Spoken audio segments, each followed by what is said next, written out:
6 officiers, 6 sous-officiers, un caporal-chef, tombés en opération et morts pour la France dans l'essentiel combat contre le terrorisme djihadiste au Sahel. Je veux, en votre nom à tous, assurer leurs familles de notre profonde compassion. La profonde donc, compassion et des condoléances du Sénat. Ce soir, on observe, non seulement sur le site du Figaro, mais également dans les commentaires, Alexis, énormément de réactions, d'émotions. Et on l'observe également dans les réactions politiques. Est-ce que c'est ça qui vous frappe, ou est-ce qu'il y a d'autres choses qui vous frappent dans ce qui vient de se passer, la façon dont on le vit en France? Ce qui est frappant, c'est ce qui se passe, c'est ce drame. Après la réaction, l'unanimité, comment dire, elle n'est pas très étonnante.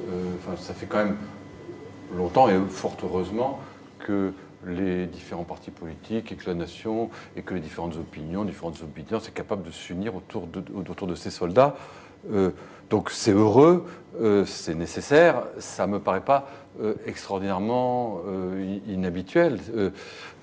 Comment dire? Alors il y a ici ou là, j'ai vu que des insoumis critiquaient les opérations françaises au Mali et dans toute cette zone du Sahel, chose qui peut d'ailleurs se discuter, c'est sûrement pas le jour de le faire, mais comment dire, face à des hommes qui sont prêts, parce que c'est leur métier à faire le sacrifice de leur vie, qui tombent au combat, même si ce n'est pas sous le feu directement, c'est dans une opération militaire, une opération de combat dans laquelle ils étaient engagés.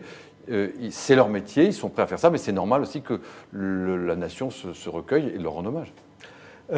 Barbara Lefebvre, est-ce que l'engagement et le sacrifice des soldats au Sahel, c'est pas quelque part un peu l'antithèse de cette génération que vous avez décrit, en tout cas de l'état d'esprit de cette génération que vous avez décrit dans ce livre « Génération, j'ai le droit ». Oui, ce qui est sûr, c'est que l'engagement de nos armées sur ces opérations extérieures, elles engagent la France, elles engagent la patrie, et c'est dans ce sens-là qu'on doit lire leur engagement. Maintenant, je crois que les problématiques qu'on peut avoir avec une certaine partie très importante aujourd'hui des nouvelles générations, c'est qu'ils ont justement du mal à s'engager et à se percevoir dans ce projet patriotique. Ça pose un véritable problème. Mais pendant longtemps, il ne faut quand même pas oublier non plus que l'armée, la défense, a servi aussi à des projets éducatifs, hein, bien souvent.